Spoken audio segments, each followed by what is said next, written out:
ભૃગુ ઋષિના દીકરા હતા શુક્રાચાર્યજી, એમના વંશમાં. અને શુક્રાચાર્યજી છે એ દાનવોના ગુરુ થયા છે. મૂળ બધા બ્રાહ્મણો છે, કોઈ દેવતાઓના ગુરુ છે, કોઈ દાનવોના ગુરુ છે. મનુ રાજાની પુત્રી પ્રસૂતિ, જે બ્રહ્માજીના પુત્ર દક્ષને પરણાવી હતી, એ પ્રસૂતિ નામની જે દીકરી હતી એનેથી 16 સુંદર કન્યાઓનો જન્મ થયો. તેમાંથી 13 પુત્રીઓ હતી એ ધર્મને પરણાવી, એક પુત્રી અગ્નિને આપી અને એક પુત્રી છે પિતૃઓને આપી હતી, અને એક પુત્રી સાક્ષાત ભગવાન શંકરને પરણાવી હતી. એમાંથી ભગવાન શંકરને જે દીકરી પરણાવી હતી એને કોઈ સંતાનો ન થયા, કારણ કે દક્ષ પ્રજાપતિએ ભગવાનનું અપમાન કર્યું એટલે એ સતીએ પોતાના દેહને છે યજ્ઞની અંદર હોમી દીધો ને એમના કોઈ સંતાન નથી થયા. તો મૈત્રેય ઋષિ ને વિદુરજી પૂછે છે કે પ્રભુ એવું તો શું થયું હતું કે ભગવાને કેવી રીતે આ અપમાન દ્વારા સતીએ પોતાના દેહનો ત્યાગ કરી દીધો? એ કથા તમે મને કહી સંભળાવો.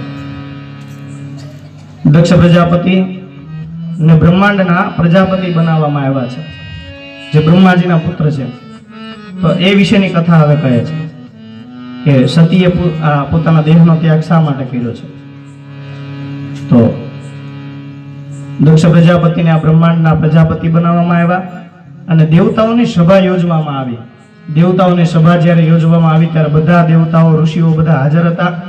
અને ઋષિઓ અને દેવતાઓ હાજર હોવાથી ભગવાન મહાદેવ પણ ત્યાં હાજર હતા. દક્ષ પ્રજાપતિએ સભામાં પ્રવેશ કર્યો એટલે બધા જ દેવતાઓએ અને બધા જ ઋષિઓએ ઊભા થઈ અને દક્ષ પ્રજાપતિને સન્માન આપ્યું છે. પણ મહાદેવ તો પોતાની અંદર રમણ કરનારા છે, એમને તો આ સંસારની કોઈ ભાન નથી. એ તો કાયમ પોતાની મોજમાં રહેવા વાળા છે મહાદેવ. એટલે દક્ષ પ્રજાપતિ આવ્યા છે એ મહાદેવને ખબર ન રહી અને દક્ષ પ્રજાપતિને જોઈને મહાદેવ ઊભા નથી થયા, પોતાના સ્થાન ઉપર જ બેઠા છે. ત્યારે દક્ષ પ્રજાપતિએ આ જોઈ અને બધાની વચ્ચે પોતાનું અપમાન સમજ્યું કે મારા જમાએ મારું અપમાન કર્યું, કે મારો જમાઈ મને જોઈને ઊભોય નથી થતો. આ શમશાનમાં રહેવા વાળો સાધુને શું ખબર પડે કે સન્માન કેવી રીતે કરાય, કેવી રીતે ન કરાય. આ તો ભૂત પ્રેત પિશાચોની હારે રહેવા વાળો, ભાંગ ધતુરા ખાવા વાળો, અવધૂત વેશમાં ફરવા વાળો છે. આને મેં મારી દીકરી ક્યાં દઈ દીધી? આવા અપમાન ભર્યા શબ્દો સાંભળી અને નંદી મહારાજ છે એ ક્રોધિત થઈ ગયા. નંદી મહારાજે દક્ષ પ્રજાપતિને શ્રાપ આપ્યો કે જે મુખથી તે નિંદા કરી છે શિવની, એ મુખ તારું વધ થઈ જશે અને તારે બકરાના મુખથી બોલવું પડશે. આ મારો શ્રાપ છે, જા. અને બ્રાહ્મણો જે શિવની નિંદા સાંભળતા હતા તે બ્રાહ્મણોને પણ શ્રાપ આપ્યો કે તમે શિવની નિંદા સાંભળો છો અને શિવની નિંદા સાંભળવાથી તમે બધા વેદ રહિત થઈ જશો, વિદ્યાહીન થઈ જશો અને તમારે ઘરે ઘરે ભીખ માગીને ભટકવું પડશે. નંદીનો શ્રાપ આપ્યો. ત્યારે નંદીને પણ શ્રાપ આપ્યો બ્રાહ્મણોએ, કારણ કે સામસામા શ્રાપ આપતા હતા એકાબીજા કે તું બ્રાહ્મણોને શું કામ દોષી ગણે છે? આમાં બ્રાહ્મણોનો કઈ વાક જ નથી. એટલે નંદીને બ્રાહ્મણોએ શ્રાપ આપી દીધો કે જા, કળયુગની અંદર જ્યારે માણસો ખાવા માટે થઈને વલખા મારશે ને ત્યારે આના બળદ સ્વરૂપે તારે પૃથ્વી ઉપર આવવું પડશે અને બધાનું અનાજ ઉગાડવું પડશે અને તારે એને ખવડાવવું પડશે. નંદીજીને શ્રાપ મળ્યો. સામે સામે બધા ક્રોધાયમાન થવા લાગ્યા. ત્યારે ભગવાન મહાદેવે બધાને શાંત કર્યા અને પોતાના ગણોની સાથે સભામાંથી ભગવાન મહાદેવ નીકળી ગયા છે. સભામાંથી નીકળી અને કૈલાસ પર્વત ઉપર આવ્યા છે. ઘણો સમય વીતો એટલે દક્ષ પ્રજાપતિને પેલું જે અપમાન કરેલું હતું ને એ અપમાન મગજમાંથી નીકળતું નથી કે મારા જમાએ મારું કેવું અપમાન કર્યું, દેવતાઓની વચ્ચે મને અપમાનિત કર્યો. એ મગજમાંથી જતું નથી. વેર ભાવના રાખવી ને એ વૈષ્ણવોનું કામ નથી. ભગવાન કહે છે કે વેર ભાવના કોઈ દિવસ ન રાખવી. વેર ભાવના રાખશો ને તો બેયનું નુકસાન થશે. વેર લેવા વાળાનું નુકસાન થશે અને જે વેર દઈ રહ્યો છે એનું નુકસાન થશે. એટલે વૈષ્ણવોએ ક્યારેય એકાબીજા પ્રત્યે દ્વેષ ન રાખવો. સૌથી મોટામાં મોટી જો કોઈ વસ્તુ દાન હોય ને તો એ ક્ષમાનું દાન છે. સૌથી મોટામાં મોટું દાન. કે કદાચ ગમે એવો વ્યક્તિ આપણને આવીને કહી ગયો હોય છતાં એને ક્ષમા આપી દેવી, એ મોટામાં મોટું દાન છે. અમે કથાઓ વાંચતા હોય અને જોવા વાળાને તો એવું જ લાગે કે ઓહો, બાપુને કેવું સન્માન મળે છે. બધા એમને આગતા સ્વાગતા કરે, એમને જમાડે, એમને ઊંચા આસન ઉપર બેસાડે. બધાને જોયામાં તો આવું જ લાગે ને કે બાપુને કેવું સન્માન મળતું હશે. પણ એવું નથી હોતું. ઘણી બધી જગ્યાએ અમારું અપમાન થઈ જાય છે. કોઈ અજ્ઞાની માણસ હોય એને ન બોલતા આવડતું હોય તો ઘણી બધી જગ્યાએ અમારું અપમાન થઈ જાય. પણ ઠાકોરજીની કૃપાથી, ગુરુ મહારાજની કૃપાથી એક ક્ષમાનું દાન આપતા શીખવાડ્યું છે કે એ તો અજ્ઞાની છે, તું થોડો છો, જવા દે અને જતું કરો. પણ દક્ષ પ્રજાપતિ છે, આજે મદના મોહની અંદર જે પદ મળ્યું હતું ને પ્રજાપતિનું, એ પ્રજાપતિના પદના અભિમાનની અંદર આજે દક્ષ પ્રજાપતિ બોલે છે કે આખા બ્રહ્માંડનો પ્રજાપતિ હું છું, અને મારા જમાએ મારું સન્માન ન કર્યું અને મને અપમાનિત કર્યો સભાની વચ્ચે, હું એનો બદલો અવશ્ય લઈશ અને મૂકીશ નહીં. એ અપમાનનો બદલો લેવા માટે થઈ અને દક્ષ પ્રજાપતિએ કનખલ ક્ષેત્રની અંદર, હાલમાં તમે લોકો ગંગાજીએ સ્નાન કરવા માટે હરિદ્વાર ગયા હોય તો ત્યાં કનખલ ઘાટ છે હજી, જ્યાં સતી એ યજ્ઞની અંદર હોમાણા હતા. એ ઘાટ, એ જગ્યા હજી હાલમાં છે. તે ગંગા નદીના કિનારે કનખલ ક્ષેત્રમાં દક્ષ પ્રજાપતિએ ભવ્ય યજ્ઞનું આયોજન કર્યું છે. ભવ્યાતિ દિવ્ય, કે એના સ્તંભ જે જોયા ને, મૂર્તિઓ જે જોઈને તો દેવતાઓ પણ અચંબિત રહી ગયા કે આહા હા, આવી યજ્ઞશાળા, એવી અદ્ભુત યજ્ઞશાળા ઊભી કરી. અને જેને કંકોત્રી મોકલે ને એમાં એવું જ લખે સાગમતે સાગમતે સાગમતે. કોઈને એક તો લખ્યું જ નથી કે આપશ્રી એક કે આપશ્રી ઘરના બે સભ્ય. જેને કંકોત્રી મોકલી ની બધાય સાગમતે. પણ એ કંકોત્રીની અંદર નીચે ખાસ નોંધ લખેલી. ખાસ નોંધમાં એવું લખ્યું હતું કે બધા દેવતાઓએ પોતાના વિમાનમાં બેસી અને કૈલાસ પર્વત ઉપરથી તમારા વિમાન અહીંયા લાવવાના છે. એ શરત.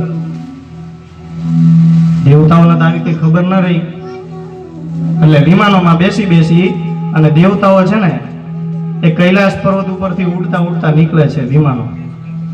ગંધર્વો છે ધીમા ધીમા દુદુંબીના નાદ કરી રહ્યા છે, અને એ દુદુંબીના નાદ સાંભળી અને પાર્વતીજીનું ધ્યાન છે, સતીનું ધ્યાન છે આકાશ મંડળ તરફ ગયું.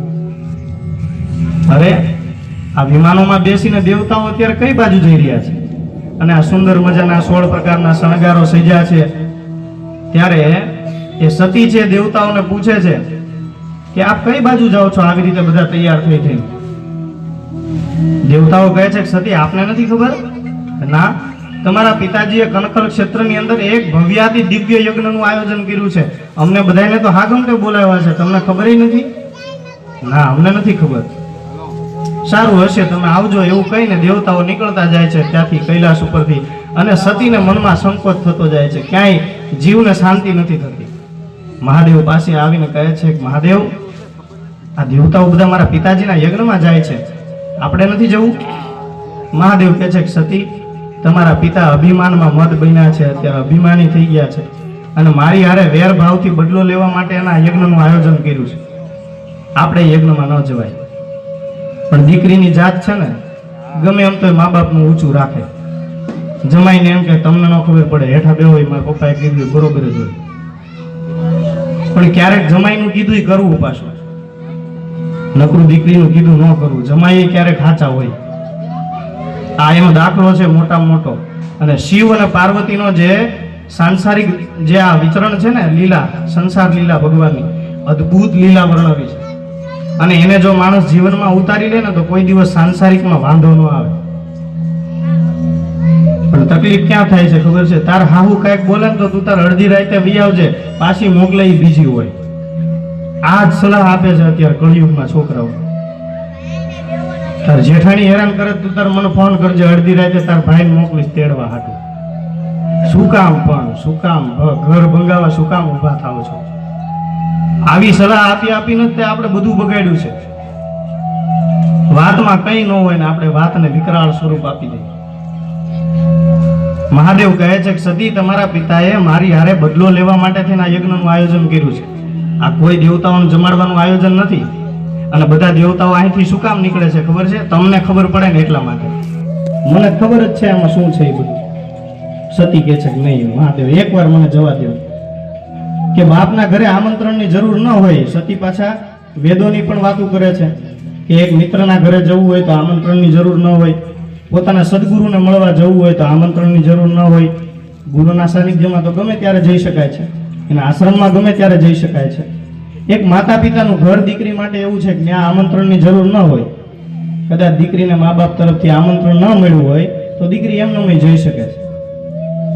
જ્યારે સતીએ બહુ હઠ કરીને ત્યારે આ કથા બહુ પ્રચલિત છે એટલે હું તમને સાર રૂપે કહી દઉં, કારણ કે આ કથા લગભગ બધાને ખબર છે.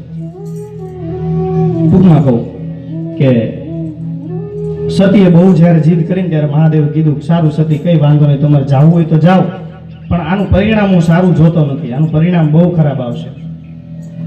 સતી તોય સમજતા નથી અને પરાણે જીદ કરી અને કીધું છે કે મારે જવું જ છે.